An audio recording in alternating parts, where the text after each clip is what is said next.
ಚೇಂಬರ್ನಲ್ಲಿ ತೀರ್ಪು ಬರೆಸ್ತಾ ಇದ್ದಾರೆ ಈಗ ಜಡ್ಜ್. ಇನ್ನೊಂದು ಕೆಲವೇ ಹೊತ್ತಿನಲ್ಲಿ ಕೋರ್ಟ್ ಹಾಲ್ನಲ್ಲಿರುವಂತಹ ಪ್ರಜ್ವಲ್ಗೆ ಢವಢವ ಇದ್ದೇ ಇದೆ. ಕೋರ್ಟ್ ಹಾಲ್ನಲ್ಲೇ ಇದ್ದಾನೆ ಪ್ರಜ್ವಲ್. 10 ವರ್ಷ ಜೈಲಾಗುತ್ತೋ, ಜೀವಾವಧಿ ಶಿಕ್ಷೆ ಆಗುತ್ತೋ ಅನ್ನುವಂಥದ್ದನ್ನ ಆತ ಕೂಡ ಎದುರು ನೋಡ್ತಾ ಇದ್ದಾನೆ. ಕೋರ್ಟ್ ಹಾಲ್ನಲ್ಲೇ ಬಿಕ್ಕಿ ಬಿಕ್ಕಿ ಅಳ್ತಾ ಇದ್ದ ಬೆಳಗ್ಗೆಯಿಂದನೂ ಗಮನಿಸಿದ್ರೆ ಪ್ರಜ್ವಲ್. ಚೇಂಬರ್ನಲ್ಲಿ ಇನ್ನೇನು ತೀರ್ಪು ಬರೆಸ್ತಾ ಇದ್ದಾರೆ. ಹೊರಗಡೆ ಬಂದು ಓಪನ್ ಹಾಲ್ನಲ್ಲಿ ಈಗ ತೀರ್ಪನ್ನ ಪ್ರಕಟಿಸ್ತಾರೆ.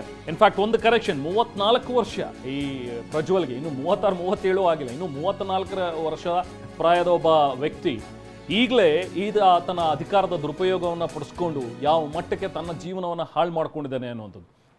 ಸೊ ನಾವು ಹೇಳ್ತಾ ಇದೀವಿ ಪ್ರಕರಣದ ಒಂದಷ್ಟು ಡೀಟೇಲ್ಸ್ ಬಗ್ಗೆ. ಒಂದ್ಸತಿ ನೀರು ತಗೊಂಡ್ ಬಾ ಅಂತ ಹೇಳಿ ಹಿಂಸೆ ಕೊಡೋದು, ಅದಾದ ನಂತರ ಆಕೆ ಓಡ್ ಹೋಗಿದ್ರು. ಬಹುಶಃ ಈತನ ಟಾರ್ಚರ್ ಅನುಭವಿಸಕ್ಕಾಗ್ದಲೇ, ಈತನ ಫ್ಯಾಮಿಲಿಯವರ ಟಾರ್ಚರ್ ಅನುಭವಿಸಕ್ಕಾಗ್ದಲೇನೆ ಇನ್ನೇನು ಕೆಲವೇ ಕ್ಷಣಗಳಲ್ಲಿ ಪ್ರಜ್ವಲ್ ರೇವಣ್ಣ ಶಿಕ್ಷೆಯ ತೀರ್ಪು ಪ್ರಕಟ ಆಗುತ್ತೆ.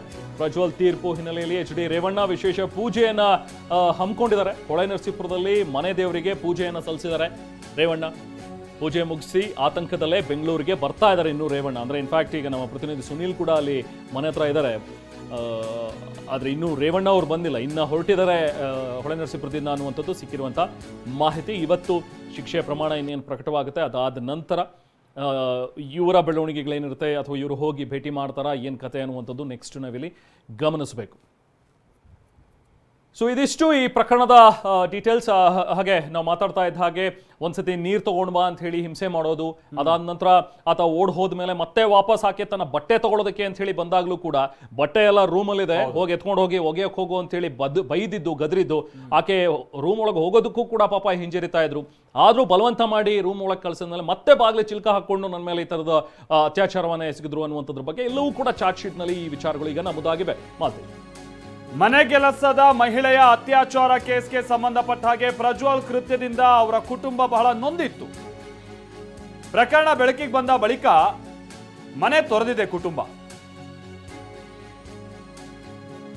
ಸಂತ್ರಸ್ತರ ಕುಟುಂಬ ಇದೆಯಲ್ಲ, ಮನೆ ತೊರೆದಿದ್ದಾರೆ.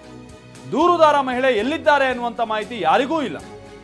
ಇಷ್ಟು ದಿನವಾದರೂ ಮನೆಗೆ ಬಾರಲಿಲ್ಲ ಸಂತ್ರಸ್ತೆ ಹಾಗೆ ಅವರ ಕುಟುಂಬ ಅನ್ನುವಂಥದ್ದು ಗೊತ್ತಾಗ್ತಾ ಇದೆ. ಸೊ ಇದು ವಿಚಾರ ಏನು ಅಂತಾರೆ, ಬೇರೆ ಬೇರೆ ತರಣ ಅಂತ ಪುಕಾರ್ಗಳು ಕೂಡ ಇದೆ ಈ ಪ್ರಕರಣಕ್ಕೆ ಸಂಬಂಧಪಟ್ಟಂಗೆ. ಅಂದ್ರೆ ದೂರುದಾರ ಕುಟುಂಬ ಏನಿದೆ ಅದಕ್ಕೆ ಇವರ ಆಪೋಸಿಟ್ ಇದ್ದಂತ ಕೆಲ ಟೀಮ್ ಬಹುಶಃ ಏನೋ ನೆಲೆ ಕೊಟ್ಟಿದ್ದಾರೆ, ಮೇ ಬಿ ಆಶ್ರಯ ಅವ್ರು ಕೊಟ್ಟಿದ್ದಾರೆ. ಹೌದು, ಅದೇನೋ ನಾವಿಲ್ಲಿ ತಪ್ಪು ಅಂತ ಪರಿಗಣಿಸಕ್ ಬಹುಶಃ ಆಗಲ್ಲ. ಇದೇ ರೀತಿ ಅಂತದ್ ಏನಾದ್ರು ವಾದ ಜಡ್ಜ್ ಮುಂದೆ ಇಟ್ರೆ ಬಹುಶಃ ಆ ಜಡ್ಜ್ ಕೂಡ ಇದನ್ನ ಕನ್ವಿನ್ಸಿಂಗ್ ಆಗಿರಲ್ಲ. ಅದು ಯಾರೋ ಒಬ್ರು ಇಂಥ ಪ್ರಭಾವಿಗಳ ವಿರುದ್ಧವಾಗಿ ಹೌದು ಒಂದು ನೆಲೆ ಕೊಡ್ಬೇಕಾಗುತ್ತೆ, ಒಂದು ರಕ್ಷಣೆ ಕೊಡ್ಬೇಕಾಗುತ್ತೆ, ಅದನ್ನು ಕೊಟ್ಟಿದ್ದಾರೆ ಅಷ್ಟೇ ಅನ್ನುವಂಥದ್ದು ಬಹುಶಃ ಇಲ್ಲಿ ಕನ್ಸಿಡರ್ ಆಗ್ಬೋದು ಅಂತ ಕಾಣಿಸುತ್ತೆ. ಖಂಡಿತ. ಬಟ್ ಆ ಕುಟುಂಬ ಅವತ್ತು ಬಹಳ ದಿನಗಳ ಹಿಂದೆ ಮನೆ ಬಿಟ್ಟಂತವ್ರು ಇವತ್ತು ಕೂಡ ಮನೆ ಕಡೆಗೆ ಬಂದಿಲ್ಲ. ಪಾಪ ಅವರಿಗೂ ಕೂಡ ಸಮಾಜದಲ್ಲಿ ತಲೆ ಎತ್ಕೊಂಡು ತಿರುಗೋಕಾಗದೇ ಇರುವಂತಹ ಸನ್ನಿವೇಶ ಅವ್ರು ತಂದಿಟ್ಟಿದ್ದಾರೆ. ಖಂಡಿತ ಹೌದು ಮಲ್ತೇಶ್. ನಮ್ಮ ಪ್ರತಿನಿಧಿ ದಿಲೀಪ್ ಜಾಯ್ನ್ ಆಗಿದ್ದಾರೆ, ಮಾತಾಡೋಣ. ದಿಲೀಪ್, ಐ ಥಿಂಕ್ ಅವ್ರು ಎಲ್ಲಿದ್ದಾರೆ ಏನಿದ್ದಾರೆ ಅನ್ನುವಂಥದ್ದನ್ನ ನಾವು ಕೂಡ ಇಲ್ಲಿ ಕೇಳೋದಕ್ಕೆ ಬಯಸಿದಿಲ್ಲ, ಯಾಕಂದ್ರೆ ಅದು ಐಡೆಂಟಿಟಿ ಪಾಪ ಅವ್ರಿಗೂ ಕೂಡ ಸಮಸ್ಯೆಗಳಾಗತ್ತೆ.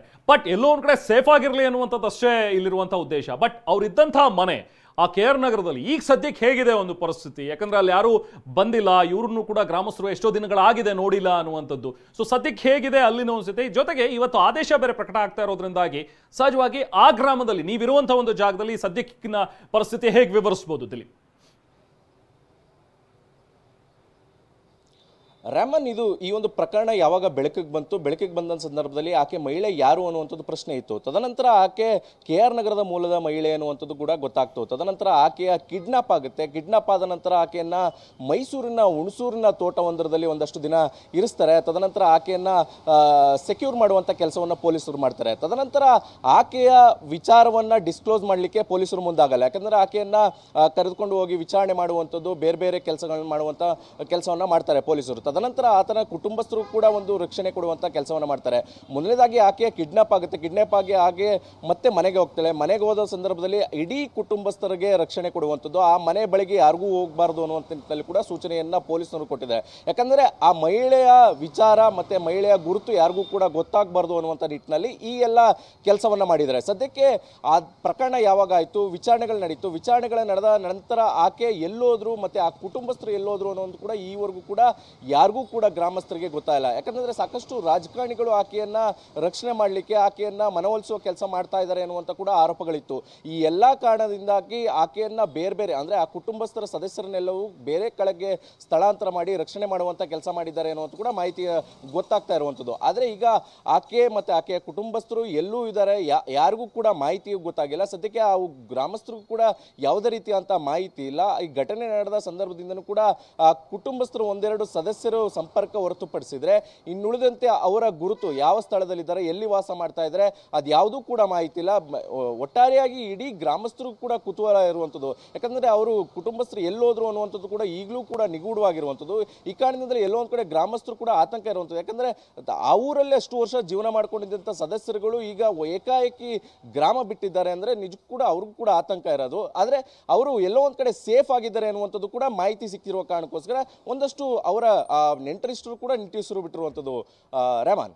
ಓಕೆ, ಹೋಲ್ಡ್ ದಿಲೀಪ್, ಮತ್ತೆ ಮಾತಾಡ್ತೇನೆ ನಾನು ಈ ವಿಚಾರವಾಗಿ. ಸೊ ಇವತ್ತು ಎಲ್ಲರ ಚಿತ್ತ ನಿಂತಿರುವಂಥದ್ದು ಜನಪ್ರತಿನಿಧಿಗಳ ವಿಶೇಷ ನ್ಯಾಯಾಲಯದ ಕಡೆಗೆ. ಇನ್ನೇನು ಕೆಲವೇ ಹೊತ್ತಿನಲ್ಲಿ ನ್ಯಾಯಾಧೀಶರು ಏನು ತೀರ್ಪನ್ನು ಪ್ರಕಟಿಸ್ತಾರೆ, ಎಷ್ಟು ವರ್ಷಗಳ ಕಾಲ ಪ್ರಜ್ವಲ್ ರೇವಣ್ಣಗೆ ಶಿಕ್ಷೆ ಆಗುತ್ತೆ ಅನ್ನುವಂಥದ್ದು ಬಹಳ ಕುತೂಹಲ ಮೂಡಿಸ್ತಾ ಇರುವಂಥ ಒಂದು ವಿಚಾರ.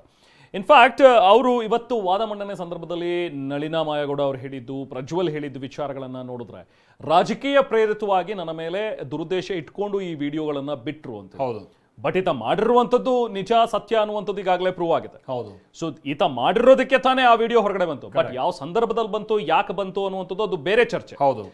ಹಾಗೆ ನೋಡೋಕೆ ಹೋದ್ರೆ ಹೌದು, ಎಲೆಕ್ಷನ್ಸ್ ಬಂತು, ವೋಟಿಂಗ್ ಆಗಬೇಕಾಗಿತ್ತು. ಇನ್ನೇನು 2-3 ದಿನಗಳಲ್ಲಿ ಪ್ರಜ್ವಲ್ನ ಸೋಲ್ಸೋದಕ್ಕೋಸ್ಕರ ಯಾರೋ ಮಾಡಿದ್ರು, ಅಥವಾ ಅವನ ಮೇಲೆ ಈತಂದು ಹಾವಳಿ ಜಾಸ್ತಿ ಆಗ್ಬಿಡಿದೆ, ಈತ ಸುಮಾರು ಜನರಿಗೆ, ಸಾಕಷ್ಟು ಜನರಿಗೆ ಇದೇ ರೀತಿ ತೊಂದರೆ ಕೊಡ್ತಾ ಇದ್ದಾನೆ, ಇನ್ನೂ ತಡ್ಕೊಳಕ್ಕಾಗಲ್ಲಪ್ಪ ಇವನ ನೋವನ್ನ ಅಥವಾ ಇವನ್ ಕೂಡ ಕಷ್ಟನ, ಏನಾದರೂ ಒಂದು ಶಿಕ್ಷೆ ಆಗಬೇಕು ಅಂತ ಹೇಳಿ ಅದನ್ನ ಹೊರಗಡೆ ಬಿಟ್ಟರು. ಕಾರಣ ಏನೇ ಇರ್ಬೋದು, ಬಟ್ ಪೆನ್ಡ್ರೈವ್ ಹೊರಗಡೆ ಬಂದಿದ್ದು ನಿಜ, ಅದರಲ್ಲಿ ಇದ್ದಂತಹ ಸಾಕಷ್ಟು ವಿಡಿಯೋಗಳು ಹರಿದಾಡಿದ್ದಂತೂ ನಿಜ. ಆ ಎಲ್ಲ ವಿಡಿಯೋಗಳಲ್ಲೂ ಕೂಡ ಕೆಲವೊಬ್ರು ಮಾತ್ರ ಹೊರಗಡೆ ಬಂದು ಕಂಪ್ಲೇಂಟ್ ಅನ್ನ ರಿಜಿಸ್ಟರ್ ಮಾಡಿದ್ರು. ಅದರಲ್ಲಿ ಪ್ರಮುಖವಾಗಿದ್ದು ಈ KR ನಗರದ ಒಂದು ಅತ್ಯಾಚಾರ ಪ್ರಕರಣ. ಇದರ ಜೊತೆಗೆ ಇನ್ನೂ 2-3 ಪ್ರಕರಣಗಳು ದಾಖಲಾದವು, ಅದು ಇನ್ನೂ ಕೂಡ ತನಿಖೆ ಹಂತದಲ್ಲಿದೆ. ಇನ್ಫ್ಯಾಕ್ಟ್ ಈ ಪ್ರಕರಣದಲ್ಲಿ ತೀರ್ಪು ಹೊರಬಿದ್ದ ನಂತರ ಇದರಲ್ಲೇ ಜೀವಾವಧಿ ಶಿಕ್ಷೆ ಆಗುತ್ತೋ ಅಥವಾ 10 ವರ್ಷ, 12 ವರ್ಷ, 15 ವರ್ಷ ಎಷ್ಟಾಗುತ್ತೆ ಅನ್ನುವಂಥದ್ದನ್ನು ನೋಡಿಕೊಂಡು ಇನ್ನು ಆ ಉಳಿದ ಪ್ರಕರಣಗಳಲ್ಲೂ ಕೂಡ ಶಿಕ್ಷೆ ಆದರೆ ಅದೆಲ್ಲವೂ ಕೂಡ ಕಾಂಪೌಂಡ್ ಆಗಿ ಏನಾದರೂ ಮತ್ತೆ ಶಿಕ್ಷೆ ಪ್ರಮಾಣ ಏನಾದರೂ ಆದರೆ, ಸೊ ಅಥವಾ ಅಡಿಷನಲ್ ಆಗಿ ಆಗ್ತಾ ಹೋದ್ರೆ ಈ 10 ವರ್ಷಕ್ಕೆ ಇನ್ನೊಂದು 10 ವರ್ಷ, ಇನ್ನೊಂದು 10 ವರ್ಷ, ಆ ರೀತಿ 30-40 ವರ್ಷಗಳ ಕಾಲ ಆತ ಜೈಲಲ್ಲೇ ಕುಳಿಬೇಕಾದಂಥ ಒಂದು ಪರಿಸ್ಥಿತಿನೂ ಕೂಡ ಬರ್ಬೋದು. ಅದು ಮುಂದಿನ ದಿನಗಳಲ್ಲೇ ಗೊತ್ತಾಗುವಂಥ ವಿಚಾರ. ಸೊ ಒಟ್ಟಿನಲ್ಲಿ ಈತನ ಒಂದು ಉಪಟಳಗಳು, ಈತನ ಒಂದು ಅತ್ಯಾಚಾರಗಳು, ಈ ಥರದ ಒಂದಷ್ಟು ಪ್ರಕರಣಗಳು ಮೇಲಿಂದ ಮೇಲೆ ಆಗ್ತಾ ಇವೆ ಅನ್ನುವಂಥದ್ರ ಬಗ್ಗೆ ಕಂಪ್ಲೇಂಟ್ಸ್ ಬರ್ತಾ ಹೋದು. ಈತ ತನ್ನ ಬಳಿಗೆ ಬರುವಂತಹ ಮಹಿಳೆಯರಿಗೆ ಏನಾದರೂ ಒಂದು ಆಮಿಷಗಳನ್ನ ಒಡ್ತಾ ಇದ್ದಿದ್ದು, ಅಥವಾ ತನ್ನ ಅಧಿಕಾರವನ್ನ ದುರುಪಯೋಗ ಪಡಿಸ್ಕೊಂಡು ನನಗೆ ಈ ಸ್ಥಾನ ಕೊಡಿಸ್ತೀನಿ ಅಥವಾ ಇನ್ನೇನೋ ನಾನು ಮಾಡ್ಕೊಡ್ತೀನಿ ಅಂತ ಹೇಳಿ ಆಮಿಷ ಕೊಟ್ಟು, ಅಥವಾ ಕೆಲವೊಂದ್ಸತಿ ಹೆದರಿಸಿ ಬೆದರಿಸಿ ಕೂಡ ಈತ ಅತ್ಯಾಚಾರವನ್ನು ಮಾಡಿದ್ದಾನೆ ಅನ್ನುವಂಥದ್ರ ಬಗ್ಗೆ, ಈತನ ಬಗ್ಗೆ ಸಾಕಷ್ಟು ಈ ಥರದ ಆರೋಪಗಳು ಆ ಭಾಗದಲ್ಲೂ ಕೂಡ ಕೇಳಿ ಬರ್ತಾನೆ ಇದ್ವು. ಸೊ ಅದರಿಂದ ಬೇಸಿತ್ತು ಯಾರೋ ಇದನ್ನ ಪೆನ್ ಡ್ರೈವ್ ರಿಲೀಸ್ ಮಾಡಿದ್ರ ಅಥವಾ what ever it made. But ಆ ವಿಡಿಯೋದಲ್ಲಿದ್ದಂಥ ಈ ಪ್ರಕರಣ ಏನಿದೆ ಅದು ಬಹಳನೇ ಮುಳುವಾಗಿ ಕಾಡಿದ್ದು ಅಂತ ಹೇಳಿದ್ರೆ ಪ್ರಜ್ವಲ್ ರೇವಣ್ಣಗೆ. ಯಾಕಂದ್ರೆ ಅದರಲ್ಲಿ ಆ ಮಹಿಳೆ ಅಂಗಲಾಚಿ ಬೇಡ್ಕೊಳ್ತಾಳೆ, ಮಗ ಇದ್ದ ಹಾಗೆ ಅನ್ನುವಂಥ ಒಂದು ಮಾತುಗಳನ್ನ ಹೇಳಿದ್ರು ಕೂಡ ಈತ ಆಕೆಯ ಮೇಲೆ ದೌರ್ಜನ್ಯ ಮಾಡಿದಾನೆ ಅನ್ನುವಂಥ ಒಂದು ವಿಚಾರ ಯಾರೂ ಅದನ್ನ ಒಪ್ಕೊಳ್ಳೋಕ್ಕಾಗ್ಲಿಲ್ಲ, ಸಹಿಸೋಕ್ ಸಾಧ್ಯ ಆಗ್ಲಿಲ್ಲ. ಸೊ ಹಾಗಾಗಿನೇ ಬಹುಶಃ ಇದು ನಾವು ಹೇಳ್ತೀವಲ್ಲ ಮಾಲ್ತೇಶ್, ಪಾಪದ ಕೂಡ ತುಂಬಿತ್ತು ಅಂತ ಹೇಳಿ, ಈತನಿಗೆ 34 ವರ್ಷದಲ್ಲೇ ತುಂಬಿದೆ ಅಂತ ಅನ್ಸುತ್ತೆ. ಎಲ್ಲವೂ ಕೂಡ ಬಹುಶಃ ಅರ್ಜೆಂಟಿಗೆ ಬಿದ್ದಂತಹ ವ್ಯಕ್ತಿ, ಬೇಗ ರಾಜಕೀಯಕ್ಕೆ ಬಂದ, ಒಂದು ತಟ್ಟೆಯಲ್ಲಿ ಬಹುಶಃ ನೀಟಾಗಿ ಅದನ್ನ ಇಟ್ಟು ಕೊಟ್ಟಂತಿತ್ತು ಈತನಿಗೆ ರಾಜಕೀಯ. ಈತನಿಗೆ ಸಂಸದ ಸ್ಥಾನವೂ ಕೂಡ ಬಹುಶಃ ಹಾಗೇನೆ ಸಿಕ್ಕಿತ್ತು. ಅದು ಈತನಿಗೆ ಈ ರೀತಿಯಾಗಿ ಮಾಡಿಸಿತ್ತೋ ಏನೋ. ಈ ಕೆಲವೊಂದು ಸತಿ ರಾಜಕೀಯದಲ್ಲೇ ಆಗ್ಲಿ ಅಥವಾ ಯಾವುದೇ ಕೆಲಸಕ್ಕೆ ಹೋದ್ರು ನಮಗೆ ಮುಂಚೆ ಹೇಳ್ತಾ ಇದ್ರು ಚಪ್ಪಲಿಗಳು ಸೌದು ಹೋಗುತ್ತೆ, ನಾವು ಸಕ್ಸಸ್ ಪಡಿಬೇಕು ಅಂತ ಹೇಳಿದ್ರೆ ಅಂತ. ಬಟ್ ಈತನಿಗೆ ಹಾಗಾಗಿರ್ಲಿಲ್ಲ. ಒಂದು ತಟ್ಟೆಯಲ್ಲಿ ತಾಂಬೂಲ ಇಟ್ಟು ಕೊಟ್ಟೋ ರೀತಿಯಲ್ಲಿ ಈತನಿಗೆ ಸಂಸದ ಸ್ಥಾನ ಸಿಕ್ಬಿಟ್ಟಿತ್ತು. ಬಹುಶಃ ಅದಕ್ಕೋಸ್ಕರ ಈತನಿಗೆ ಅದರ ಬಗ್ಗೆ ಕೇರ್ ಇರಲಿಲ್ಲ ಅಂತ ಅನ್ಸುತ್ತೆ. ಹೇಗೂ ನಾನು ಸಂಸದನಾಗಿದ್ದೇನೆ, 2 ಬಾರಿ 3 ಬಾರಿ ಮತ್ತೆ ನಾನು ಕಂಟಿನ್ಯೂ ಆಗಿ ಸಂಸದನಾಗ್ಬೋದು, ಒಂದು ಕಾಲದಲ್ಲಿ ಇನ್ನೊಂದು 2 ಟರ್ಮ್ ಆದ್ರೆ ನಾನು ಮಿನಿಸ್ಟರ್ ಕೂಡ ಆಗಬಲ್ಲೆ ಅನ್ನೋ ಒಂದು ಉಡಾಫೆ ಅಥವಾ ಒಂದು ಅಹಂ, ಆ ಒಂದು ದುರಹಂಕಾರ ಏನ್ ಹೇಳ್ತೀವಿ, ಸೊ ಅದು ಬಹುಶಃ ಪ್ರಜ್ವಲ್ಗೆ ಜಾಸ್ತಿ ಆಗಿತ್ತು ಅಂತ ಅನ್ಸುತ್ತೆ. ಹಾಗಾಗಿನೇ ಪಾಪದ ಕೂಡ ತುಂಬಿತ್ತು ಅಂತ ನಾವೇನ್ ಹೇಳ್ತೀವಿ, ಇವತ್ತಿಗೆ ತುಂಬಿತ್ತು. ಸೊ ಹಾಗಾಗಿ ಈತನಿಗೆ ಈಗ ಅಪರಾಧಿ ಅನ್ನುವಂಥ ಒಂದು ತೀರ್ಪು ಕೂಡ ಹೊರಬಿದ್ದಿರೋದು. ಈ ಪ್ರಕರಣದಲ್ಲಿ ಈಗ ಎಷ್ಟು ವರ್ಷಗಳ ಕಾಲ ಶಿಕ್ಷೆ ಆಗುತ್ತೆ ಅನ್ನುವಂಥದ್ದಷ್ಟೇ ಈಗ ಕುತೂಹಲ. ಮತ್ತೊಂದು ವಿಚಾರ ಅಂತ ಅಂದ್ರೆ ರೆಹಮಾನ್ ಅವರೇ, ನೀವು ಹೇಳಿದಾಗ ಹೌದು, ಈತನ ಬುದ್ಧಿ ಅಂತೂ ಹಾಳಾಗಿ ಹೋಗಿತ್ತು. ಓಕೆ, ಬಟ್ ಇವ್ರ ಕುಟುಂಬ ಇದನ್ನ ನಿರ್ವಹಿಸಿದಂತ ರೀತಿ ಇತ್ತಲ್ಲ, ವೆರಿ ಟ್ರೂ. ಯಾಕಂತ ಅಂದ್ರೆ ಈ ಈತನ ಡ್ರೈವರ್ಗೆ ಈ ವಿಚಾರ ಎಲ್ಲ ಗೊತ್ತಾದಂತ ಸಂದರ್ಭದಲ್ಲಿ ಈಗ ಚಾರ್ಜ್ ಶೀಟ್ ಅಲ್ಲಿ ಬಹಳ ಕ್ಲಿಯರ್ ಆಗಿದೆ ಇವ್ರ ಸ್ಟೇಟ್ಮೆಂಟ್ಸ್ ಗಳು ಏನೇನು ಅಂತ. ಆ ಡ್ರೈವರ್ ಹೋಗಿ ಇವರ ತಾಯಿಗೆ ಆ ವಿಚಾರವನ್ನ ತಿಳಿಸಿದ್ದಾನೆ. ನೋಡಿ ಹಿಂಗೆಲ್ಲ ಮಾಡ್ತಾ ಇದ್ದಾನೆ ನಿಮ್ಮ ಮಗ, ಬುದ್ಧಿ ಹೇಳಿ ಅನ್ನುವಂಥದ್ದು. ಆ ಡ್ರೈವರ್ದು ಉದ್ದೇಶ ಏನಿತ್ತು, ಬಹುಶಃ ಆತ ಬ್ಲಾಕ್ ಮೇಲ್ ಮಾಡಿ ದುಡ್ಡು ಪಡೆಯೋದು ಮತ್ತೊಂದು ಗೊತ್ತಿಲ್ಲ. ಇವ್ರ ಆರೋಪ ಆ ರೀತಿಯಾಗಿ ಮಾಡಿದ್ರೆ ಅದು ನಡ್ಕೊಂಡು ಹೋಗ್ತಾ ಇತ್ತು ಏನೋ ಗೊತ್ತಿಲ್ಲ. ಅಟ್ಲೀಸ್ಟ್ ಅವರ ತಾಯಿ ಅಥವಾ ಅವ್ರ ಕುಟುಂಬದವರು ಇದಕ್ಕೆಲ್ಲ ಒಂದು ಬ್ರೇಕ್ ಹಾಕೋ ಪ್ರಯತ್ನ, ಯಾರ್ಯಾರು ಸಂತ್ರಸ್ತಿದ್ದಾರೆ ಅವ್ರನ್ನೆಲ್ಲ ಕರೆಸಿ ತಪ್ಪಾಯ್ತು ಮತ್ತೊಂದು ಅವ್ರನ್ನೆಲ್ಲ ಆಗ್ಲೇ ಬಹುಶಃ ಅವ್ರೊಂದು ವಿಶ್ವಾಸಕ್ಕೆ ತೆಗೆದುಕೊಳ್ಳುವಂತ ಪ್ರಯತ್ನ, ಇವ್ರಿಂದ ತಪ್ಪೆಂತೂ ಆಗೋಗಿದೆ, ಮುಂದೆ ಈ ರೀತಿಯಾಗಿ ಆಗಲ್ಲ ಅನ್ನುವಂಥದ್ದು ಒಂದು ವಿಶ್ವಾಸ, ಇವರು ನಮಗೆ ತಪ್ಪಾಗಿದೆ ಅನ್ನುವಂಥದ್ದು ಇವ್ರಿಗೆ ಅರಿವಿಗೆ ಬಂದಿದೆ ಅನ್ನುವಂಥ ವಿಕ್ಟಿಮ್ಸಿಗಾದ್ರೂ ಒಂದು ಗಮನಕ್ಕೆ ಬಂದಿದೆ, ಬಹುಶಃ ಇಷ್ಟು ಮುಂದುವರ್ಕೊಂಡು ಹೋಗ್ತಾ ಇರಲಿಲ್ಲ. ಹಾಗಾಗಿ ಪ್ರಜ್ವಲ್ ಹೇಗೆ ಈ ಪ್ರಕರಣದಲ್ಲಿ ಮೇಲಿನ ಮೇಲೆ ತಪ್ಪೆಸಗಿದ್ದಾರೋ ಅವ್ರ ಕುಟುಂಬ ಕೂಡ ಇದನ್ನು ನಿರ್ವಹಿಸುವಂತ ರೀತಿಯಲ್ಲೂ ಕೂಡ ಅತಿ ದುರಾಂಕಾರದ ವರ್ತನೆಗಳ ಮುಖೇನವಾಗಿ ಬಹುಶಃ ತಪ್ಪೆಸಗಿದ್ದಾರೆ ಅಂತ ಕಾಣಿಸುತ್ತೆ. ಕೆಲವೇ ಕ್ಷಣಗಳಲ್ಲಿ ಈಗ ತೀರ್ಪು ಪ್ರಕಟ ಆಗುತ್ತೆ. ಅವಧಿ ಎಷ್ಟು ಅನ್ನುವಂಥ ವಿಚಾರವಾಗಿ ಜಡ್ಜ್ ಕೂಡ ಈಗ ತಾನೇ ಹೇಳಿದಾಗೆ ಚೇಂಬರ್ನಲ್ಲಿ ಬರೆಸ್ತಾ ಇದ್ದಾರೆ ಶಿಕ್ಷೆಯ ಪ್ರಮಾಣ ಏನು ಎತ್ತ ಅನ್ನುವಂಥದ್ದನ್ನ.